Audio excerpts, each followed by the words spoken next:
ఇక్కడ సరే ఎన్నెన్నో ఇన్సిడెంట్స్ వింటుంటాము, ఎన్నెన్నో ఇది ఆఖరి నిమిషంలో ప్రాణాలు ఎలా కాపాడబడ్డాయని వింటుంటాం. కానీ ఈ మధ్య నాకు మనసుకు అత్యంత దగ్గరగా జరిగిన ఒక ఇన్సిడెంట్ మీతో షేర్ చేసుకోవాలనిపిస్తుంది అనమాట. ఎవరో ఒక పొలిటీషియన్, సరే ఎవరికైనా సరే నేను చాలా సాఫ్ట్ టార్గెట్, ఎవరైనా ఏదో మాట అనేసి ఏం పర్వాలేదు. అలాగా ఒక పొలిటీషియన్ నన్ను అకారణంగా, నేను ఇప్పుడు పాలిటిక్స్ చాలా దూరంగా ఉన్నా సరే నా గురించి ఏదో అవాకులు చవాకులు ఆయన పేలినప్పుడు, ఆయన మరొక చోటకి ఏదో ఒక ముంపు ప్రాంతానికి ఆయన వెళ్ళటం జరిగింది. అక్కడ ఒక స్త్రీ, ఒక ప్రౌఢ, అది మిడిల్ ఏజ్ ఉంటుందేమో, మిడిల్ ఏజ్. ఆవిడ తను పట్టుకుని నానా మాటలు తిడుతుంటే, నీకు ఎలా మనసు వచ్చింది చిరంజీవిని అనడానికి, అది అని తిడుతుంటే నాకు అనిపించింది, మామూలుగా మన మాస్ ఫ్యాన్ కదా ఆవిడ, చాలా గౌరవప్రదమైన కుటుంబంలో ఉన్నటువంటి మనిషిలాగా అనిపించింది, గృహిణి.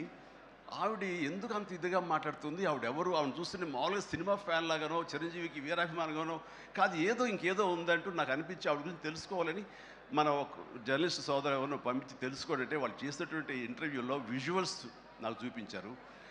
ఏంటమ్మా అంత ఇదిగా ఆయనకి వీరాభిమానం అంటే, అభిమానం సినిమాభిమానం కాదయ్యా, ఆయన వ్యక్తిత్వానికి అభిమానం అంటే చెప్పినప్పుడు నా మనసు టచ్ అయింది.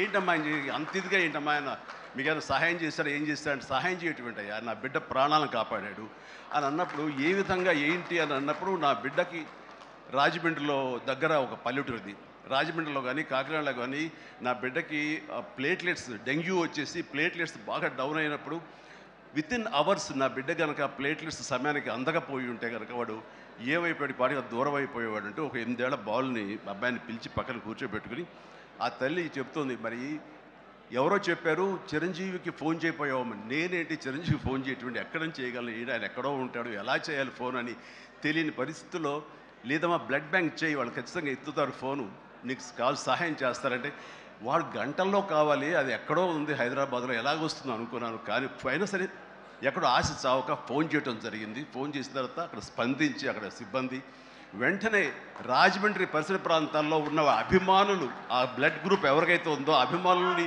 వెంటనే పంపించేయడం ఏంటి, అవర్స్లో వాళ్ళు హాస్పిటల్కి, నీరెస్ట్ హాస్పిటల్కి వెళ్ళి బ్లడ్ ఇవ్వటం ఏంటి, దాని నుంచి ప్లేట్లెట్స్ వేరు చేయటువంటి, ఆ బిడ్డకి ఎక్కించడం ఏంటి, తెల్లారిసరికి ఆ బిడ్డ మళ్ళీ తిరిగి ఎంతో ప్రాణాలతో బతికాడు. ఇది ఈడనేవాడు.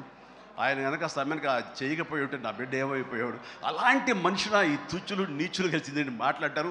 వాడిని నాకు సరిపోలేదు, దగ్గరికి వెళ్ళి ఉంటే ఏమి చేసేదాన్ని అని చెప్పేసి అప్పుడు అంటుంటే, చాలామంది అంటారు ఏమని మిమ్మల్ని ఇలా అటాక్ చేస్తుంటారు సోషల్ మీడియాలో మాట్లాడుతుంటారు, మీరేం మాట్లాడరు ఏంటని. నేను చేసినటువంటి మంచి కార్యక్రమాలు, నేను పొందినటువంటి ప్రేమ, అభిమానం, ఇదే నాకు రక్షణ కవచం.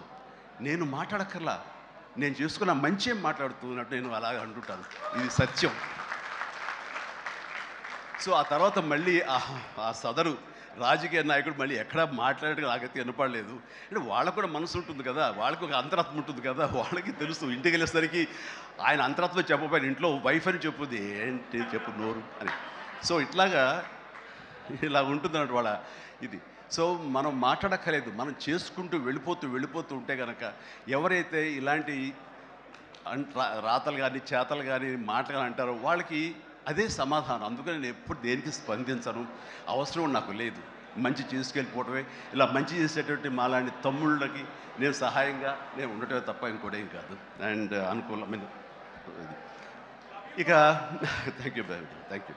అండ్ ఈ రోజున ఎక్కడ ఇతర దేశాల్లో ఉన్న అభిమానులు కూడాను నా మాటని స్ఫూర్తిగా తీసుకుని ఆయా ప్రాంతాల్లో వాళ్ళు బ్లడ్ డొనేషన్స్ చేస్తూ ఈ రోజున నాకు మంచి పేరు, మరింత మంచి పేరు వచ్చేలాగా నేను గర్వపడే విధంగా వాళ్ళు చేసేటువంటి బెడ్ డ్రైవ్స్కి వాళ్ళు ఎక్కడో సరే, ఏ ప్రాంతంలో ఉన్నా సరే, ప్రతి ఒక్కరికి నేను ఎప్పుడు కృతజ్ఞతతోటి నేను నా మనస్ఫూర్తిగా నా అభిమానాలు తెలియజేస్తూ ఉంటాను. నాకు ఈ అవకాశం ఇచ్చారు ఇక్కడికి రావడానికి, మా బ్రదర్కి. ఆయన చేసిన కార్యక్రమాలు ఎన్నెన్నో చూస్తూనే ఉన్నాము. అండ్ దానికి ధీటుగా ఎవరు నిలబడలేరు. అలాగే నిరంతరంగా వాళ్ళ నాన్నగారికి నివాళులు అర్పించే విధంగా ఇది సెంటనరీ ఇయర్. సో 100 సంవత్సరాల ఇది ఆయనకి నివాళులు అర్పించేలాగా, ఆయన గర్వపడి కొడుకుని చూసుకుని ఎక్కడో సరే గర్వపడే స్థాయికి ఆయన సహాయ కార్యక్రమాలు చేయటం అన్నది ఆయనకి ఇచ్చేటువంటి గొప్ప నివాళి. అండ్ ఈ సందర్భంగా మా బ్రదర్ అని నేను మనస్ఫూర్తిగా అభినందిస్తున్నాను. అండ్ ఇలాంటి కార్యక్రమాలు ఎప్పుడు చేసినా సరే నన్ను పిలవండి, మీకు అందుబాటులో ఉంటాను, అందరూ కలిసి చేద్దాం. అండ్ ఫ్యూచర్లో మీరు ఎక్కడ ఏం చేసినా సరే మంచి కార్యక్రమాలు నాకు అవకాశం ఇవ్వండి, మీతోనే ఉంటాను.